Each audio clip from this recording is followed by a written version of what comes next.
There are many bones that make up the skull, and they fuse in a variety of ways to make its distinctive shape. Now we can subdivide the entire skull roughly into two parts. This large bulbous area here is called the neurocranium, and it contains the brain. And then the facial bones here, anterior or in front of it, are called the viscerocranium. That's going to be the facial bones there. And just FYI, we can also take the top off of the skull, as we've done in this specimen right here, and we have what's called the calvarium. That's just the skull cap. So if you hear calvarium, it's referring just to that topmost part right there. Returning to this model, we can see that the very anterior or front part of the skull is made up of a single bone. This is the frontal bone, starting up here at the top of the orbits, or where the eyes are going to be located, and then going laterally we have a right and left parietal bones. So these are the more lateral bones, just posterior to the frontal. If we keep going posteriorly, we run into our occipital bone. It doesn't look that big immediately, but if we keep on rolling, we can see that the occipital bone is pretty large on the underside of the skull. Before we go any further, I just want to point out it's very common to get what are called sutural bones here in the sutures between these guys. So normally the occipital bone would extend up here, but in this case we have a little sutural bone taking up that spot. On the underside, right here, we've got this large hole. This is where the spinal cord is going to be coming out of the skull. This is called the foramen magnum. Literally means big hole. On either side of the foramen magnum, we have the two occipital condyles that allow it to articulate with the first cervical vertebra, the atlas. And then, as we go forward, the occipital bone gives way to the sphenoid bone. Now, the sphenoid bone makes up a lot of this area here, but it's a very strange-looking bone. So here, I'll have it side by side with the occipital, maybe, and right there we can kind of see the sphenoid is the bone that sits right there. But if we look at it individually on its own, it's a very strange looking bone. It's got this greater wing as well as a lesser wing right here, and it's got a lot of different struts that are going to be supplying sites for muscles to originate from. So here, we've got the sphenoid bone right there. Let's take a look at the inside of this skull that we just took the calvarium off of. So here, we can see the sphenoid bone again, but now we're looking at it from above. So once again, we've got the sphenoid bone here. We will lift it out of the way, and right there, we've got the lesser wing and greater wing. There's a depression here where the pituitary sits. That's called the sella turcica, so just be aware of that. And anterior to our sphenoid bone is our frontal bone again. But on the midline, just anterior to it here, we've got another bone called the ethmoid. It's a very strange looking bone. To see more of it, we either have to look down the nasal opening here, it makes up part of the septum, we'll return to it in a second, and we can see it relatively well here in the medial wall of the orbit. So the ethmoid bone is located just here. If we go a little bit further anterior to that, we have a bone with a hole in it. This is the lacrimal bone, and that hole lets the tears drain through the lacrimal apparatus from our eye. Going a little bit inferior now, we find the maxilla. The maxilla is the bone that contains the upper arcade teeth. So the maxilla is here.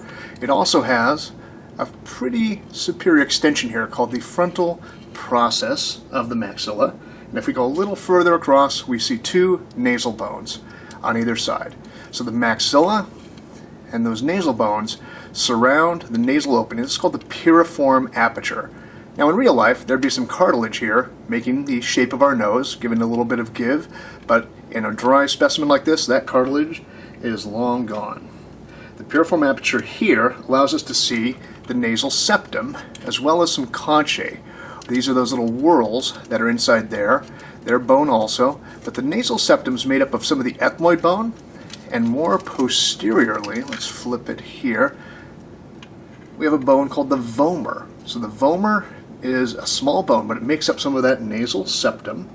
Just inferior to it, we have our hard palate. And the most posterior part here is made up of two palatine bones that meet on the midline, and in addition to that, they fuse with the maxilla here to make the hard palate, the roof of our mouth, what separates the oral cavity from the nasal cavities up above it.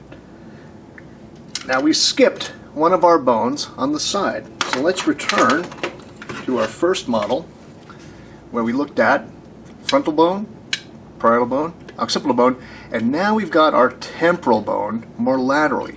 It's a very strangely shaped bone. It's got a flat squamous part and inside a rocky petrous part. So let's take a look at a temporal bone in isolation. So here we can see if we look at its wall, there's a thin area here. This is that squamous part, makes up the side of the skull, and then the petrous or rock-like part is right down here. And it's going to contain the middle ear and inner ear structures. Now on the outside, we have an opening called the external auditory or external acoustic meatus. Now let's return to this guy, and we can see that in addition to the external acoustic meatus, we have large protrusions of bone on the inferior side of the temporal bone. One is called the styloid process, and the other is the mastoid process. And if you palpate just behind your ear, you'll feel that mastoid process very easily. Now before we proceed, the smallest bones in the human body are actually found inside the middle ear. So if we were to go deep in there, we would eventually find these bones right here. Now they're in a little magnifying case, so give me a second to try to get them visible to you.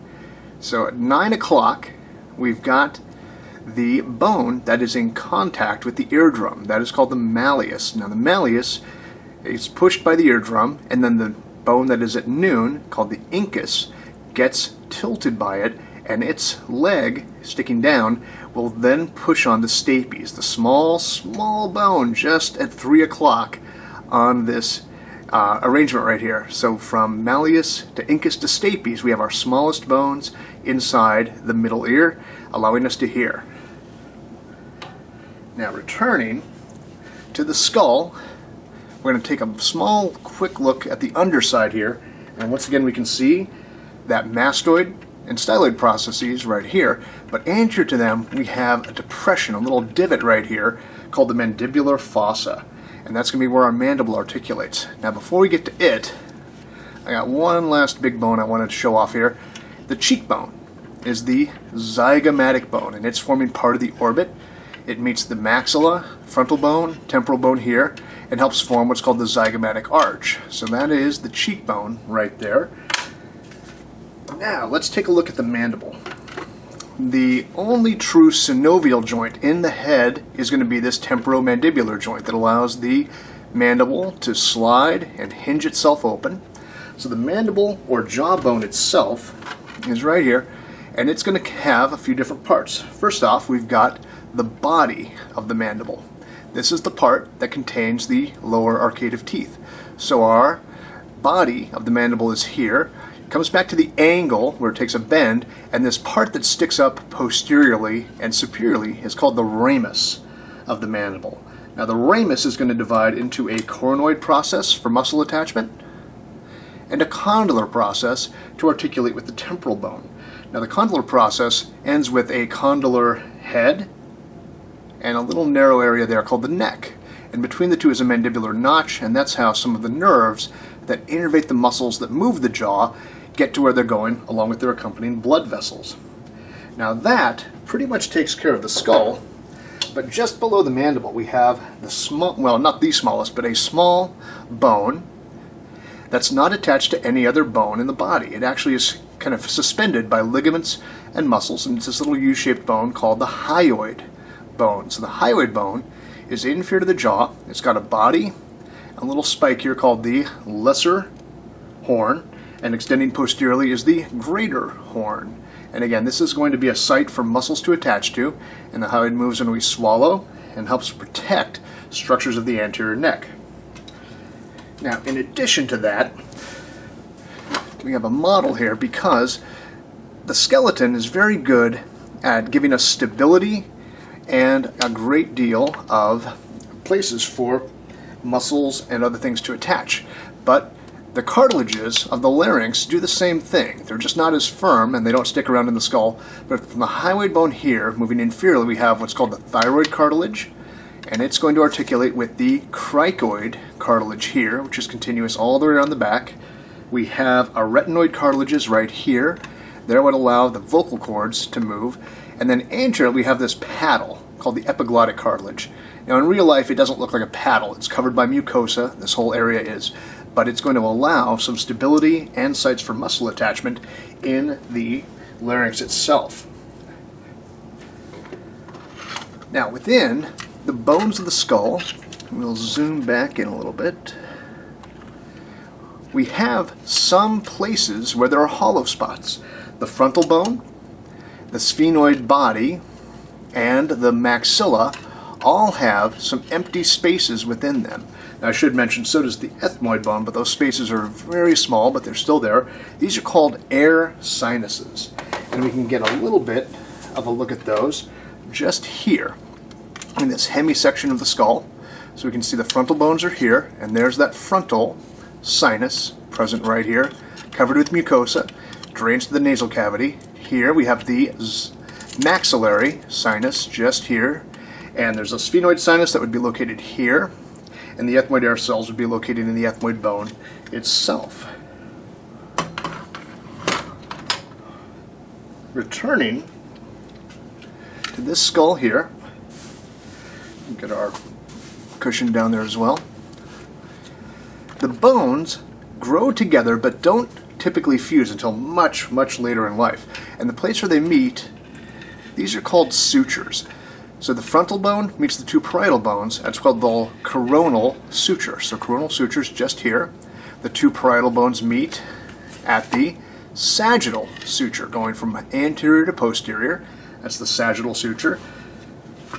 The occipital bone meets the right and left parietal bones here at the lambdoid suture. Once again, we have a little bit of a sutural bone there. It's a bit unusual, but it does happen relatively frequently.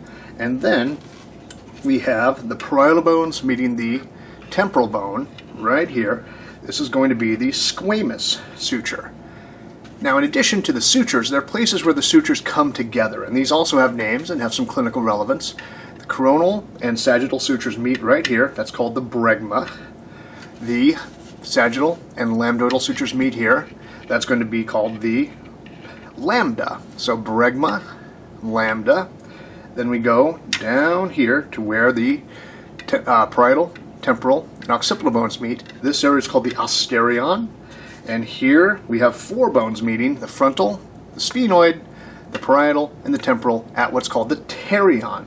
So those are places where those grow together, and they grew together starting in very early life. So we have a cast here of a fetal skull, and right here we can see that that area here that's going to form the bregma, where the coronal and sagittal sutures meet, is very open. This is the anterior fontanelle, or soft spot of the skull.